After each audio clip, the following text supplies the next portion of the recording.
Hi guys, my name is Jeremy. I am the OMM Fellow at LMU-DCOM from the class of 2018. The rest of the fellows and I have been getting a lot of questions on how to quickly diagnose the sacrum on an exam. So I thought it would be helpful if I made a really quick video on how I approach these questions. Now, this video is not to give you what exactly each diagnostic finding means or how you get it. It's just going to be a quick way for you to draw out the diagnostic findings for you to be able to correctly and quickly diagnose the sacrum. So in order to diagnose the sacrum, you need to know three things. You need to know the seated flexion test findings, you need to know the sacral sulcus findings, and you need to know the ILA findings. Once that you are given these three things, you'll be able to diagnose the sacrum. So I think the best way to do this would be just to go through a bunch of practice questions, and I think you guys will be able to pick this up pretty easily. So the first example, the seated flexion test is going to be positive on the left, the sacral sulcus is going to be deep on the left, and the ILA is going to be posterior inferior on the left. Now when I'm approaching these questions, the first thing that I will do is I'm going to draw this out. So here's my sacrum. The seated flexion test is positive on the left, so I'm going to draw a plus over here. The sacral sulcus is deep on the left, and the ILA is posterior inferior on the left. So the next step is going to be noticing which side the seated flexion test is positive on. Whichever side it's positive on means that's the side that you're going to have your dysfunction on.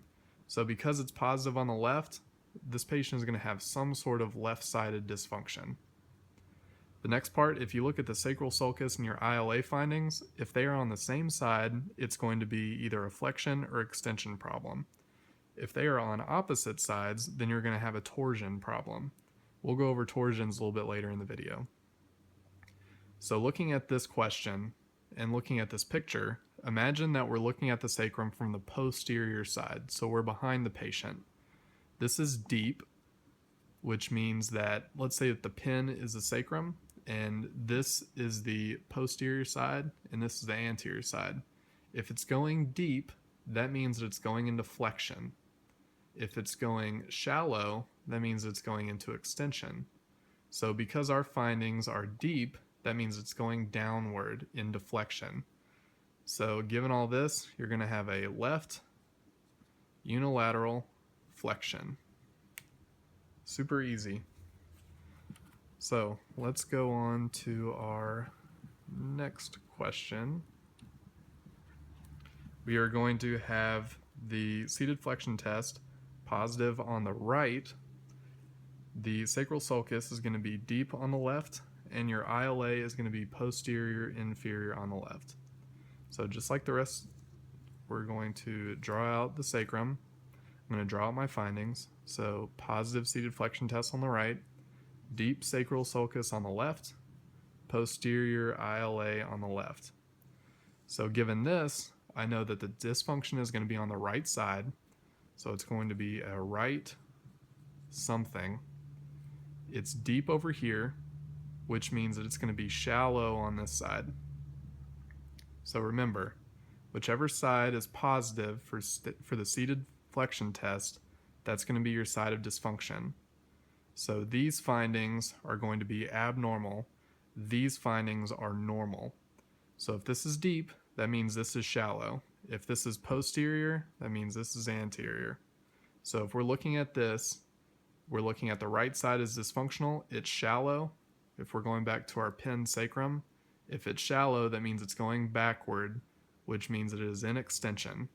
So it's going to be a right unilateral extension. I think that once that you guys get the hang of these questions, they're really easy points, and they show up on boards all the time.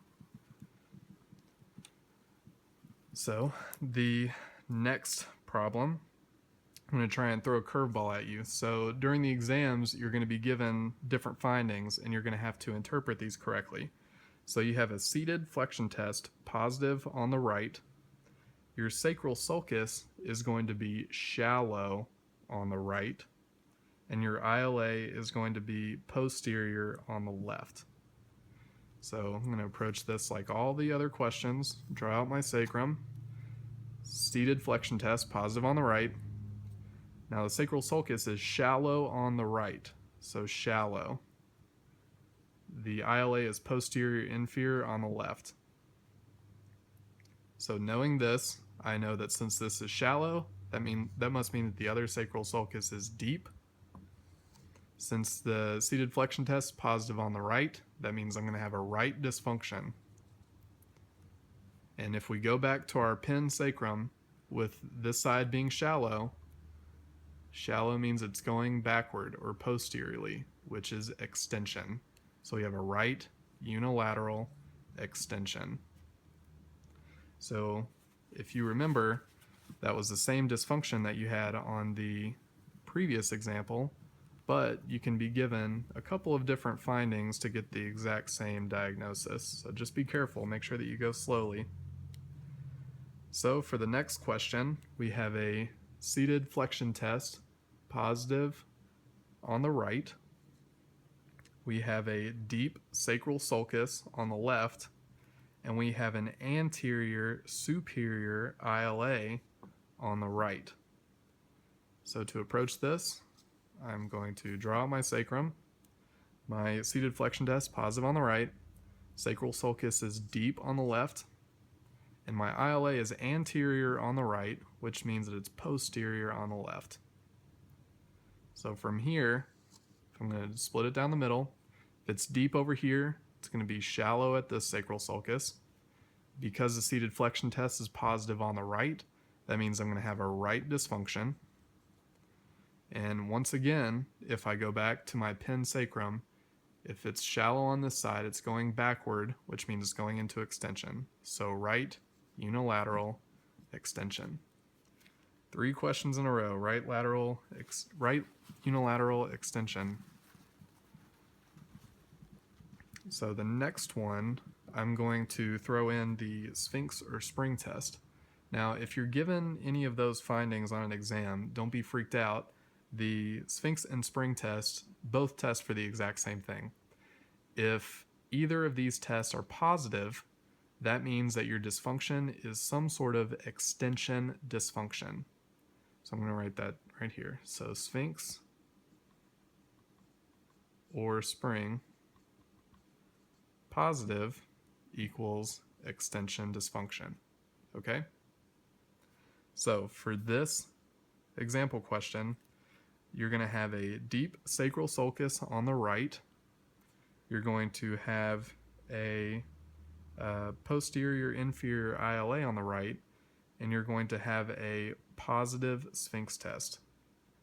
So from here, you already know that you're going to have some sort of extension dysfunction. So I'm going to split it down the middle. The sacral sulcus is going to be deep on the right, and the ILA is going to be posterior on the right. Now, if I know that it's an extension dysfunction, extension dysfunctions are shallow, not deep. And since you know this side is deep, this side is shallow, so you know that the left side is dysfunctional. Because remember, shallow means extended. So for your dysfunction, you're going to have a left unilateral extension. Left unilateral extension. So one more flexion and extension sacral diagnosis, and then we'll move on to torsions. So I think that I'm beating flexion and extension to death. So let's say that you have a deep sacral sulcus on the right. You have a posterior inferior ILA on the right. And you have a negative sphinx or spring test. So I'm going to draw this out. My sacral sulcus is deep on the right, ILA posterior on the right, and since it's a negative sphinx and spring test, I know that it is some sort of a flexed dysfunction. So if I split it down the middle, the flexed side is going to be the deep side. So from here, you know that the answer is a right unilateral flexion. Super easy. So now I'm going to move into the torsions. As a really quick refresher, you can have two different types of torsion. You can have a forward torsion or a backward torsion. You can have two diagnoses for each. For a forward torsion, you can have a right on right or a left on left. Backward torsion, you can have a right on left or a left on right. Now, an easy way to remember this is all the forward torsions, the letters are the exact same on each side of the diagnosis. For the backward torsions, the letters are opposite of one another. Another thing that you should remember is that a forward torsion is a flexed dysfunction and a backward torsion is an extended dysfunction. So these two will come into play when I start throwing out sphinx and spring test findings for torsions. So let's go ahead and do another round of practice questions. Let's say that you have a seated flexion test positive on the left, you have a deep sacral sulcus on the left, and you have a posterior inferior ILA on the right. Now, first thing that I'm going to do is I'm going to draw out my sacrum, draw out my findings. So seated flexion test positive on the left, deep sacral sulcus on the left, posterior inferior ILA on the right. Now remember earlier in the video when I said that if these two findings are the same, you have a flexion or extension. If these two findings are different, then you have a torsion. So you automatically know that this is going to be a torsion dysfunction, which means that you can go ahead and write out your diagnosis. So you have a blank on blank. You need to fill the two blanks to get your diagnosis. So with the torsion, first thing that I do is I find which side the axis is on. It's really easy. The seated flexion test positive on the left. The axis is always on the opposite side of the seated flexion test. So this is on a right axis. I know that it's a right axis because it goes through the right sacral sulcus. So now I have half my diagnosis finished. I have a blank on right. This first letter corresponds to which direction the sacrum is rotated. Second letter corresponds to the axis that it is rotated on. So blank on right, right axis. So the last part, I look at the axis. We'll pretend like the pen is the axis and my hand is the sacrum. So the sacrum does not move on the axis like this. The sacrum will rotate around the axis like this. Rotate around the axis. So if you think about it, since the left sacral sulcus is deep, that means that I'm rotated like this. I'm going forward. And if we remember from earlier, if you rotate forward, that means that you have a flexed dysfunction. Now, if you think about flexed dysfunction, what were the two flexion dysfunctions? You could either have a left on left or a right on right. So your diagnosis is right on right. Another way to go about it is if you remember your axis, if you are going deep on this side, your sacrum is now facing to the right. It is now rotated to the right. And because it's rotated to the right, right on right, rotated to the right.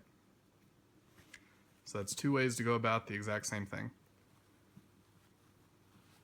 So now the next one,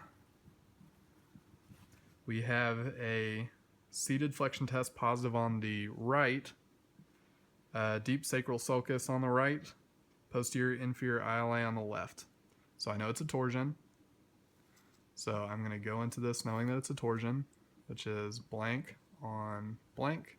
Seated flexion test positive on the right, sacral sulcus deep on the right, ILA posterior on the left. Axis opposite of the seated flexion test, so it's going to be on left. So blank on left. It's deep over here. I know that the sacrum is going to be rotated around the axis going deep. So now the sacrum is rotated to the left. It's looking to the left. So you have a left on left. Another way is that if you like to remember that going forward means it's a flexion dysfunction, then you can go like that. So if it's going forward and it's flexion, you remember that the only flexion dysfunctions are either right on right or left on left. So now you know it's left on left. So now let's do a backward torsion and how to approach one of those.